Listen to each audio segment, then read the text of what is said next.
Hey, Connor. Hey, Aaron. So, you got your topic picked up? I got it. Ooh, yeah. So tell me a little bit about it.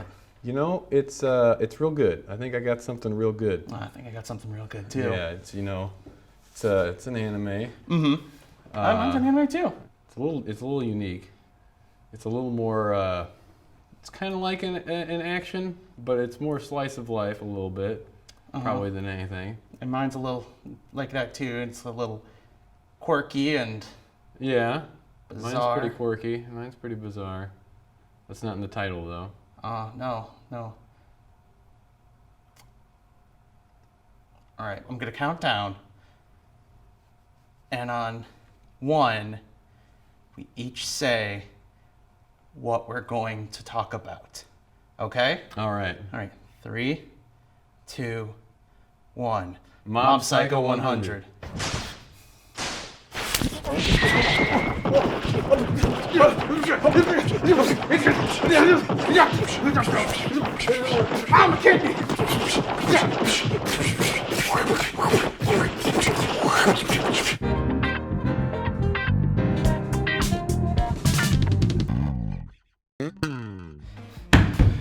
Today,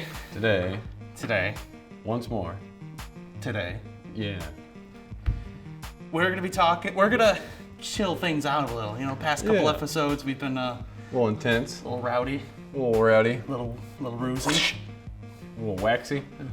Hi, my name is Aaron Hacky Sack Radke, And I'm Connor Closed Blinds Neal. and this is the Untitled Weekly Show, the show where we talk about what we want and you like it. So yeah, we're a couple of videos. I think it was like our third video. We brought up a bunch of movies that inspired us, and some of you who are stout noticed a trend in that pretty much all of them, except for like 1 or 2, were animated films and/or series. And so we thought, what the heck? Let's talk a little bit about it. Let's talk about animation, because you know what? Animation's cool. You know, and talk about some of its strengths. Yeah. Maybe some of its weaknesses, how it compares to live action, why one doesn't necessarily trump the other. And we each have examples that We do. You can go ahead and start. I'm right. gonna let Aaron do Mob Psycho. Okay. Anime.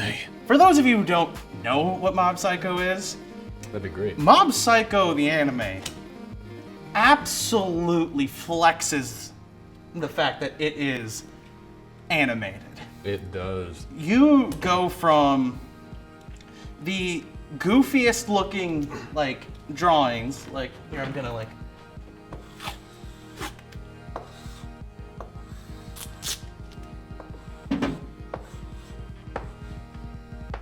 You've got him.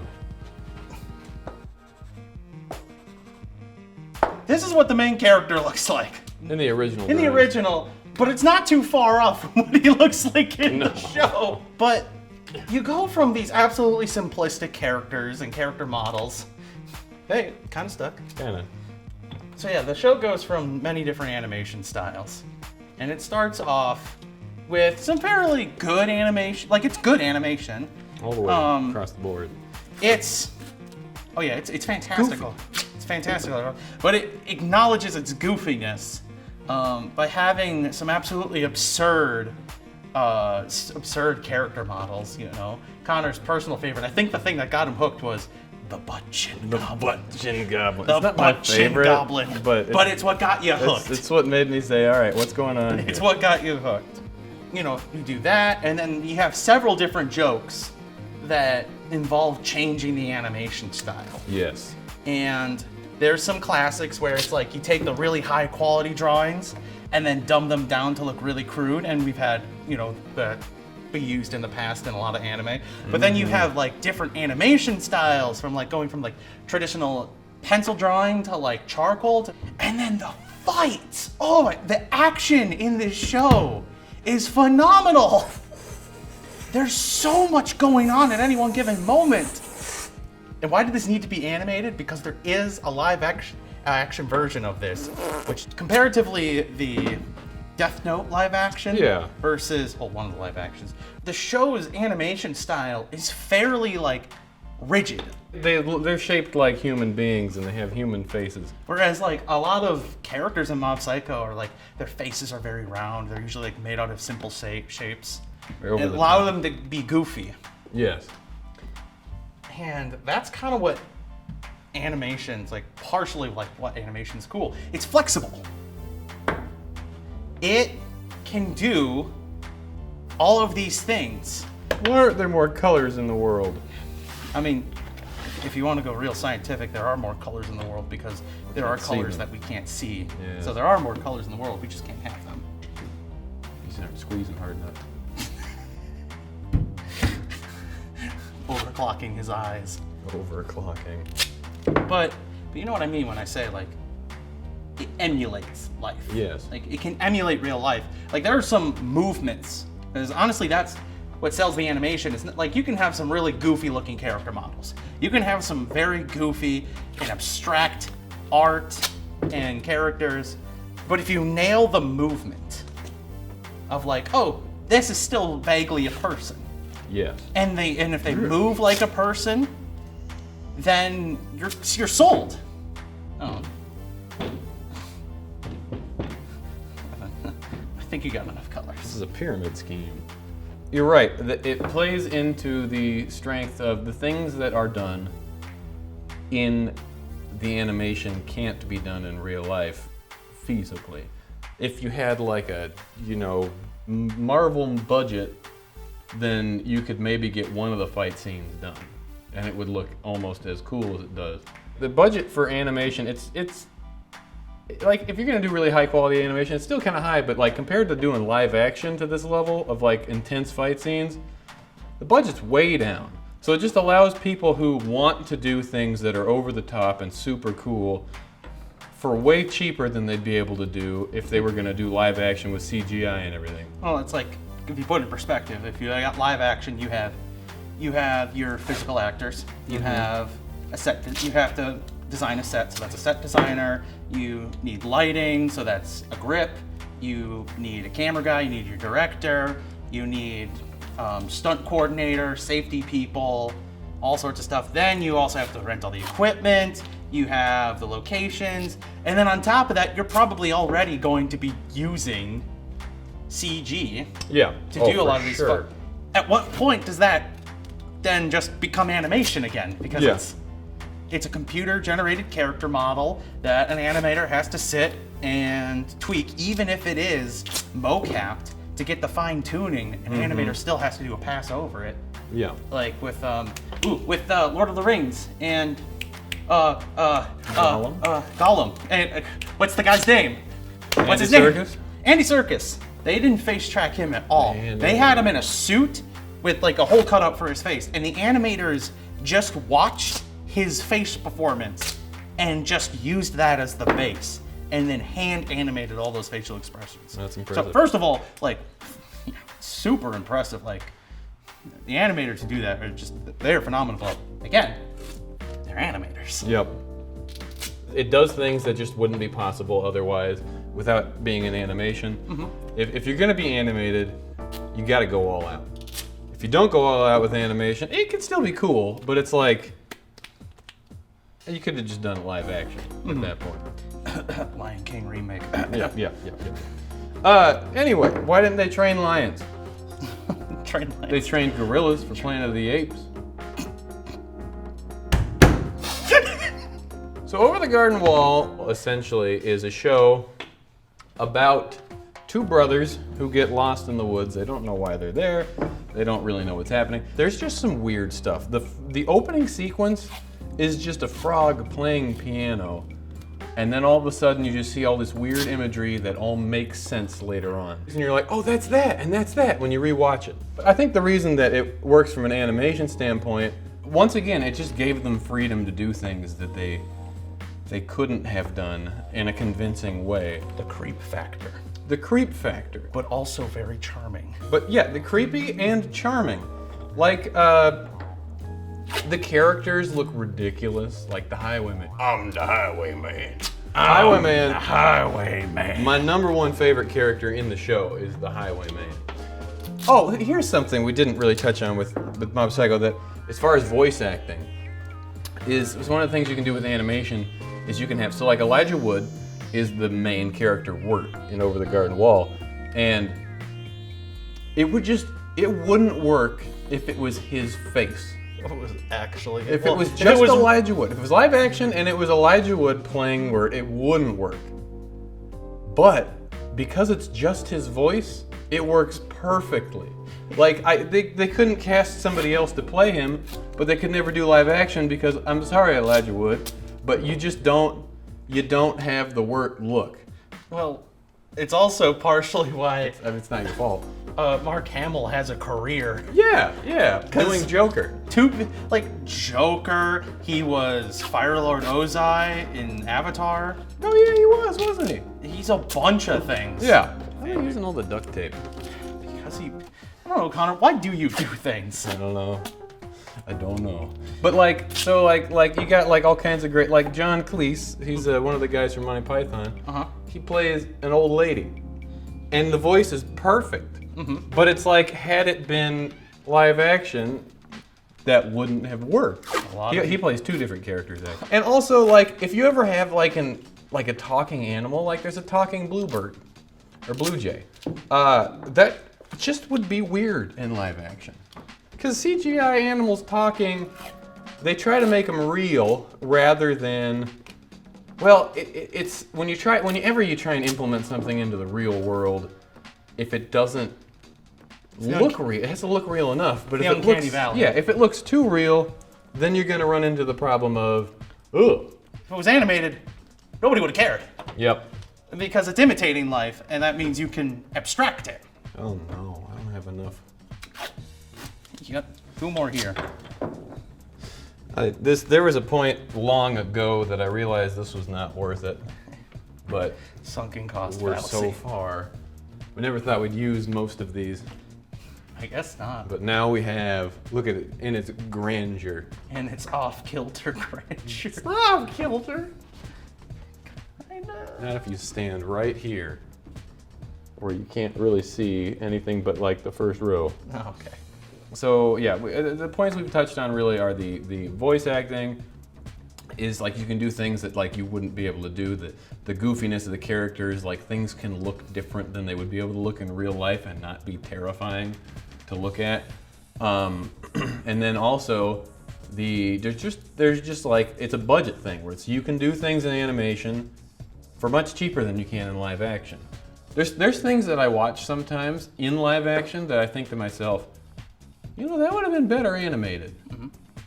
Because it just didn't live up to the potential that the world had.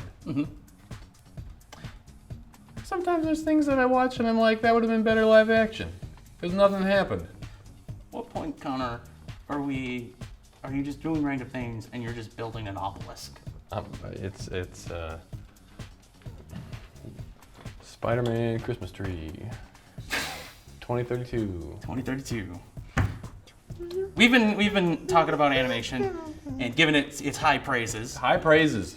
But we should also talk about why, live action is good. Because neither of us are animators, so when we make stuff, we have to make it live action. For the most part, yeah. For the most part. If you're not doing a gigantic battle sequence of some kind, it's way cheaper. If you're just doing a conversation in a room with somebody, or like something like somebody at a grocery store, live action is way cheaper than animation.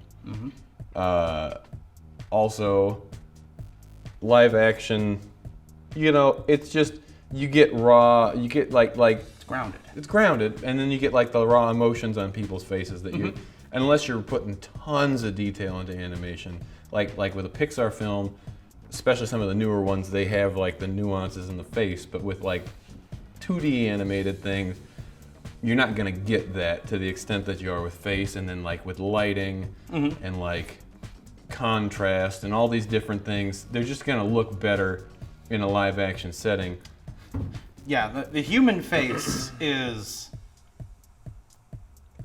like, nobody really realizes how much we communicate not just by talking, but just by how we look, like where we're looking, and like facial expressions, and how expressive we can be, and how if like we tried to do this with like a computer model, it would break half the time. My teeth would be flying through my cheek. And you don't have to worry about that. And there's this feeling of, because it's a real place, and because it's tangible, there's a way to sell it more, like the back to the Lord of the Rings trilogy. Because so much of that trilogy is real people, real sets, real costuming, and even though a lot of the big panoramic sets are models, they're still real physical things, and that it shows up on camera. That communicates so much to your brain, and is like, oh, that's real, that works. Yeah. One thing that animation used to have over live action, and this is something that live action used to have when it started. When live action first started, it was film was expensive, and you had to have a big crew, and you had to do everything, and so it just took time. And so if you were gonna make something, you were gonna make sure it was great, or else you were not gonna put in the time and effort to make something come to the screen. But then as technology got cheaper, things got easier. You know, people could make a movie with their phone now. So it's like the quality, because there's more and it's easier to make and it's less of a commitment time-wise, money-wise, everything. The overall quality, I feel, has dropped in movies. Now, animation, I think, took a little longer to get to that point, because it started off the same way, where it took a ton of time, it took a ton of money, and it had such high standards. But then also, like as CGI programs and things are becoming very accessible and like just super easy to do, like you can just make a 3D model in 2 seconds just by scanning yourself in. Then it's like, all right, well, we don't really have to plan anything out. We'll just go in there and do stuff. And I'm not saying that people don't make good stuff using the easy methods. People do. It's just way easier to make bad stuff. You right. That's a good way of putting it. I will say that hand-drawn, like, still takes the time of drawing frame by frame by frame. Unless they come up with a way to, like, basically, like, I'm gonna take this image in my brain and just beam it onto a piece of paper. It's not gonna look as good as you think it's gonna. Like, if technology ever got to that point, then animation will just, like, the price of it will just go. Overall, live action is probably more expensive, but there's probably some outliers. And obviously, don't check our numbers. We're film people. We can count to 24, 48, 60. 128, 512, 512, and 1 terabyte. And 1 terabyte. That's it. Those are the numbers we know. And then like 2 terabyte, 3 terabyte, 4 terabyte, 5 terabyte. But those are the numbers we know. We know nothing in between those numbers, just those numbers. So something that has the exaggeration of animation. I know what I get to do next week, because I get to take all these up. Oh, that would be great. But the groundedness of being live action is stop motion. Oh yeah!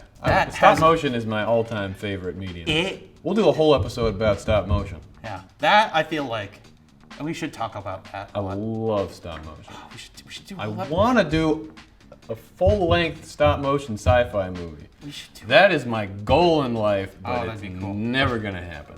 Never say never, Connor. That's right. If you guys give us $2 billion, I mean, if you give us $200,000, if we get views on YouTube, eventually we'll, in 15 years, we're gonna try. Mark the date. Mark the date. 15 years from now, we will try to have made something stop motion sci-fi by then. Yeah. We should do an episode just talking about like Fantastic Do an episode in stop motion. Oh my God. About stop motion. Oh my God. You know how hard that would be, but how cool it would be? But that would be so cool. No, at some point we should just have an episode where it's like different animation styles, and then we do like a really crappy part, still JPEG, but we rotoscoped our real mouths onto it, and when it's just the annoying just orange. our lips. Yes, that.